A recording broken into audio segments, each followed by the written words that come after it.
Hello viewers, Tollywood story এক্সপ্লেনারে তোমাদের সবাইকে স্বাগত জানিয়ে গীতা এলএলবির আজকের পর্বের রিভিউ আমি শুরু করছি। শুরুতেই দেখা যাচ্ছে বন্নি মেহেকের ঘরে এসে তাকে বলছে, বলে দে একটা খাবার খেয়ে তুই কেমন অসুস্থ হয়ে পড়েছিস, এতে লুকোনোর কি আছে? অঙ্কিত তো ঘরের ছেলে। অঙ্কিত শুনে বলছে যে আমি ঠিক বুঝতে পারলাম না। গীতা তখন বলছে, থাক না মেজো কাকিমা, এইসব কথা এখন কেন বলছেন আপনি? গিনি তখন বলছে, না না না, বলাটা উচিত। আমাকে এই বাড়ি থেকে সরানোর প্ল্যান করা হয়েছে, শুধুমাত্র তাই নয়, গীতার ক্ষতি করার জন্য। বলে বলে না যে উপরে ভগবান আছে, দেখ না নিজের মেয়েরই ক্ষতি হলো। অঙ্কিত এটা শুনে, ক্ষতি মানে কি হয়েছে? ওর কি কোনো প্রবলেম হয়েছে নাকি? এই বলে মেহেক কি হয়েছে সেটা বারবার জিজ্ঞাসা করতে থাকে। মেহেক বলছে, আমি ঠিক আছি, তুমি চিন্তা করো না। এরপর বন্নি অঙ্কিতকে বলছে, তুমি যদি পারো এ বাড়ি থেকে ওকে নিয়ে চলে যেতে পারো। শুনে গীতা বলছে, ও এখানেই থাকবে, এখান থেকে কোথাও যাবে না। এখান থেকে চলে গেলে তাতে বিপদ বাড়বে। এরপরেই বড়বাবু গীতাকে ফোন করে বলছে, ওই লোকটার সঙ্গে আপনি মিট করবেন তো? আমি সব বন্দোবস্ত করে নিয়েছি, পারমিশনও নিয়ে নিয়েছি। গীতা বলছে, হ্যাঁ। তাহলে কবে যাব মিট করতে? বড়বাবু জানাই, আগামীকাল। গীতা বলছে, ঠিক আছে, আগামীকালই যাব। মেহেক শুনে জিজ্ঞাসা করছে, কোথায় যাচ্ছ তুমি গীতা বৌদি? গীতা তখন ব্যাপারটা চেপে গিয়ে বলছে, কোথাও না, কিছু না। মেহেক বলছে, তুমি আবার ওকালতি শুরু করো না। পাশ থেকে গিনি মেহেককে বলছে, তুমি বিশ্রাম নাও। আর গীতাকে বলে, আর এই যে তোমার যত্ন নেবার জন্য তোমার দিদি আছে। এই বলে গীতাকে নিয়ে চলে যায়। বন্নি এরপরে অঙ্কিতকে বলতে থাকে। অঙ্কিত আবারও তাকে জিজ্ঞাসা করছে, মেহেক কি হয়েছে? উত্তরে বন্নি বলছে, কি হয়েছে সেটা তুমি মেহেকের কাছে জেনে নাও, আমি আর কি বলবো বলো। অঙ্কিত তখন বারবার জিজ্ঞাসা করছে, দেখো আমি কিন্তু তোমাকে নিয়ে খুব ওয়ারিড, প্লিজ বলো কি হয়েছে।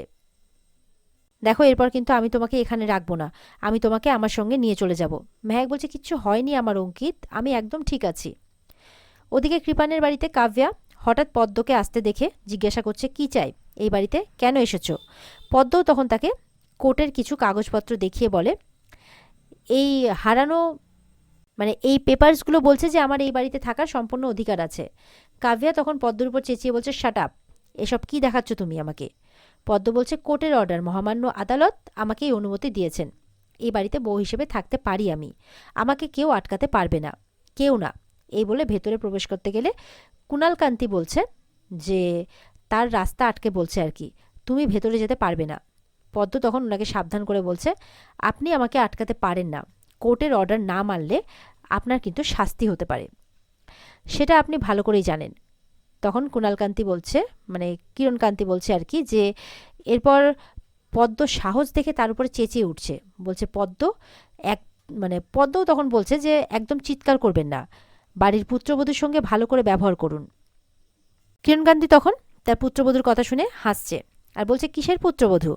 কাভিয়া বলছে, গায়ে মানে না আপনি মোড়ল, এত কিছু হওয়ার পরও এই বাড়িতে চলে এসছে, জানো তো কৃপান বাড়িতে নেই। পদ্ম বলছে, আমি যখন চলে এসেছি কৃপানও চলে আসবে। কাভিয়া বলছে, কিভাবে আসবে জিজ্ঞাসা করছে। পদ্ম বলছে, সেটা আমার দায়িত্ব, আপনাকে বুঝতে হবে না, আমাকে বুঝে নিতে দিন। আমার ভালো সংসার চাই, বর চাই, ঘর চাই। এই বলে মেহেককে ফোন করে। তখন কৃপানের মাও সেখানে চলে আসে, বলছে, মেহেক দিদিমণি মেহেক দিদিমণি, তুমি আমাকে একটু দয়া করবে, একটু করুণা করবে, পদ্ম বলছে আর কি মেহেককে। মেহেক জিজ্ঞাসা করছে, কি চাস তুই? পদ্ম বলছে যে আমার বরটাকে শেষবারের মতো ক্ষমা করে দেবে।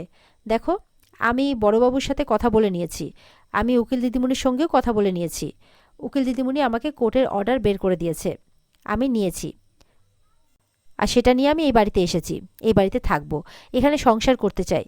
তুমি এই বাড়িতে তুমি আমাকে একটু দয়া করো না। দেখো উকিল দিদিমণি তোমাকে বলে দেবে, কি কি করতে হবে সব কিছু বলে দেবে তোমাকে, তুমি একটু দয়া করো, করুণা করলেই আমার সব স্বপ্ন পূরণ হয়ে যাবে। মেহেক বলছে, তুই যা বলবি আমি তাই করব, আমি কখনো চাইনি যে তোর ঘরটা ভেঙে যাক। এরপরে পদ্ম কাঁদতে কাঁদতে মেহেককে ধন্যবাদ জানাতে থাকে। এরপর পদ্ম বাড়ির সবার উদ্দেশ্যে বলছে, শুনতে পেয়েছেন, আমি এই বাড়িতেই থাকবো আর বউ হিসেবেই সংসার করব।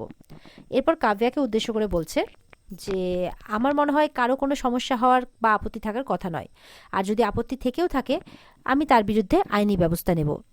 কাব্যা তখন রেগে গিয়ে পদ্মর হাত ধরে বাইরে বের করতে চায়। পদ্ম তখন কাব্যাকে তার হাতটা ছেড়ে দিতে বলে, না হলে থানায় ফোন করবে হুমকি দেয়। আর এরপর কিরণকান্তি বাবুর সাথে সামনে গিয়ে বলে, পুরো পরিবারটাকে এবার থানায় পাক খাইয়েই ছাড়বো আমি। কাব্যা তখন বলছে, তোমার এত বড় আস্পর্ধা? তুমি কৃপানের তখন কৃপানের মা বলছে কাব্যাকে, থাক, ওর সঙ্গে ঝগড়া করে কোনো লাভ নেই। ও ওর অধিকার নিয়ে এ বাড়িতে এই দরজায় এসে দাঁড়িয়েছে, এ বাড়ির দরজায়। এরপর পদ্মকে ভেতরে যেতে বলে। কৃপানের বাবা তখন বলছে, কি বলছো তুমি? ও ভেতরে চলে যাবে? কৃপানের মা তখন পদ্মকে আবারও বলছে, যাও, তুমি ভেতরে যাও। পদ্ম তখন ওনাকে বলছে, কোনো মতলব করছেন না তো আমাকে এই বাড়ি থেকে তাড়ানোর? আমি কিন্তু এই বাড়িতেই থাকবো, কোনো মতলব করবেন না। এরপরে গীতা পদ্মকে ফোন করে জিজ্ঞাসা করছে যে তার সে বাড়িতে পৌঁছেছে কিনা, আর তার উপর কোনো রকম হামলা হচ্ছে কিনা, বা কেউ কোনো বিপদে ফেলার চেষ্টা করছে কিনা। পদ্ম তখন তাকে বলছে, চিন্তা করো না, এই বলে ফোনটা রেখে দেয়। পদ্ম এরপর ঘরে চলে যায়। কাব্যা এরপরে গীতাকে ফোন করে বলছে, গোদের উপর বিস্ফোরা, এই মেয়েটাকে এখানে কেন পাঠিয়েছ? গীতা বলছে, কারণ ওটাই ওর জায়গা, ওটাই ওর আইনি অধিকার, ওটাই ওর বৈবাহিক অধিকার, তাই পাঠিয়েছি। কাব্যা বলে, থাকতে দেব না এই মেয়েটাকে, আমরা এখানে থাকতে দেব না, কিছুতেই দেব না। গীতা বলছে, তাই নাকি?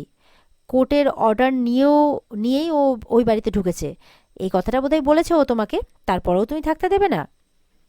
কাব্যা এরপর তার মাকে বলছে, ঢুকে পড়লো, এই মেয়েটা আবারও বাড়িতে ঢুকে পড়লো।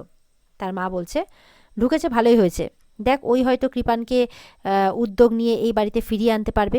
কাব্যাকে বলছে, তুই একদম এই ব্যাপারে কোনো কথা বলবি না, আর পদ্মই হয়তো তার ছেলেকে বাড়ি ফিরিয়ে আনবে, এমনটা আশা করছে তার মা।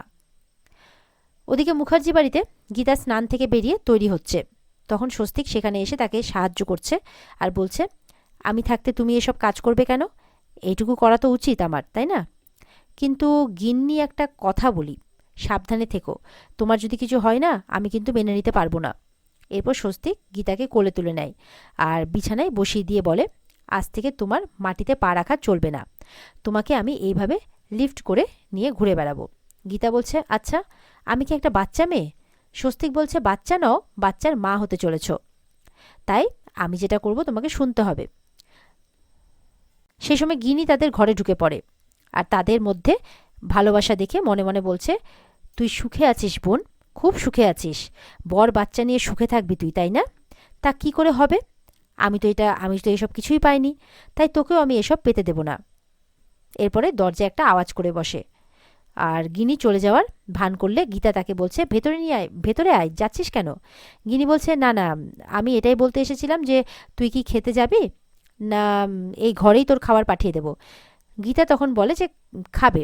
স্বস্তিক বলছে, খাবারটা এখানেই দিয়ে যাও, আমার বউকে আজকে আমি নিজের হাতে খাইয়ে দেব।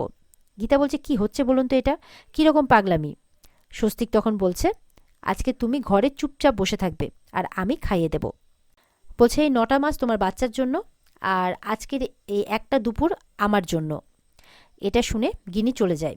গীতা বলছে এবার স্বস্তিককে, দিদি কি ভাবলো বলুন তো, আপনি একটা জাতা। স্বস্তিক বলছে, দিদি কি ভাবলো সেটা ইম্পর্টেন্ট নয়, আমি তোমার দিদির মুখটা দেখলাম, তুমি যে খুশিতে আছো, আনন্দে আছো, দিদি কিন্তু একদম খুশি নয়। গীতা বলছে, কি জাতা বলছেন আপনি? স্বস্তিক বলল, জাতা নয়, সত্যি বলছি, ফ্যাক্ট বলছি, তোমার দিদি মোটেই খুশি নয়। এরপর ডক্টরের চেম্বার থেকে ফোন এলে গীতা বলছে, বিকেল 4টেই তাদের অ্যাপয়েন্টমেন্ট আছে। দরজার বাইরে থেকে গিনি তখন মনে মনে বলছে, ফোনটা কোত্থেকে এসেছে তুই ভাবতেও পারবি না, সে আমার লোক না অধরা সিনহার লোক, ফোনটা কে করেছে? তুই বাইরে বেরোবি আর তোর বাচ্চাটা এই বলে আর কি মনে মনে তখন গীতাকে সরি বলতে থাকে, কিছু একটা প্ল্যান করেছে। এদিক বাড়িতে তো কিছু করতে পারছে না, এবার চেষ্টা করছে বাড়ির বাইরে যদি কোনো ক্ষতি করা যায়, এটাই প্ল্যান আর কি। এরপর দেখা যাচ্ছে স্বস্তিক গীতাকে গাড়ি করে ডক্টরের চেম্বারে নিয়ে যাচ্ছে। সেখানে মাঝ রাস্তায় কিছু গুন্ডা তাদের পথ আটকে তাদের গাড়িতে অ্যাটাক করে দেয়। স্বস্তিক বেরিয়ে তাদের ধমক দিতে থাকে। গুন্ডারা স্বস্তিকের দিকে বন্দুক ধরে গীতাকে গাড়ি থেকে বের করে আনে। স্বস্তিক বলতে থাকে, গীতাকে ছেড়ে দিন। এরপর গীতা সেই অবস্থাতেই গুন্ডাগুলোকে মারতে থাকে। স্বস্তিকও সেই সঙ্গে তাদের মারতে শুরু করে। গীতাকে মারামারি করতে দেখে স্বস্তিক তাকে বারণ করে আর গাড়িতে বসতে বলে। এরপরে গীতাকে স্বস্তিক গাড়িতে বসিয়ে দেয় আর গুন্ডাগুলোর সাথে একাই লড়তে থাকে। শেষে গুন্ডাগুলোকে মেরে ভাগিয়েও দেয়। গুন্ডাগুলো স্বস্তিকের সাথে পারে না। এরপরে গীতা স্বস্তিকের কাছে দৌড়ে বেরিয়ে আসে। স্বস্তিক বলছে তুমি কোনো রিস্ক নেবে না, তোমার সমস্ত দায়িত্ব আমার। বলছে তুমি আমার বেবি ক্যারি করছো, আমার বেবির দায়িত্ব আমার, আমার বেবির দায়িত্ব তোমার। গীতা কিন্তু অবাক হয়ে কিছু একটা ভেবে যাচ্ছে। স্বস্তিক বলছে তুমি যদি এখন ফাইট করতে যাও আর তোমার যদি কোথাও লেগে যায়, বেবির যদি ক্ষতি হয়, তার দায় কে নেবে? গীতা বলছে কিন্তু আমি তো অন্য কথা ভাবছি, এই গুন্ডাগুলো হঠাৎ করে অ্যাটাক করলো কেন, কারা পাঠিয়েছে ওদেরকে? এরপর স্বস্তিকের কাছে একটা ফোন আসে, যেটা যার সাথে কথা বলতে স্বস্তিক অবাক হয়ে যায়। এদিকে স্বস্তিককে বলছে গীতা কি হয়েছে? স্বস্তিক বলছে ডক্টর তো আউট অফ স্টেশন, উনি তো আজকে চেম্বারে পৌঁছতে পারবেন না বললেন, কালকের অ্যাপয়েন্টমেন্ট দিয়েছেন। যেটা শুনে গীতা অবাক হয়ে যায়। গীতা বলছে সে কি, তাহলে আমাকে যে ফোন করে বললো বিকেল 4টের সময় অ্যাপয়েন্টমেন্ট? স্বস্তিক বলছে তাহলে কি কেউ ইচ্ছে করে ফোনটা করলো? গীতা অবাক হয়ে যায়। আর এখানে আজকের পর্ব শেষ হয়ে যায়। তো বন্ধুরা, এই ছিল আজকের পর্বের রিভিউ। ভালো লেগে থাকলে কমেন্টে জানাবে, আমাদের চ্যানেলের সাথে জুড়তে সাবস্ক্রাইব করবে।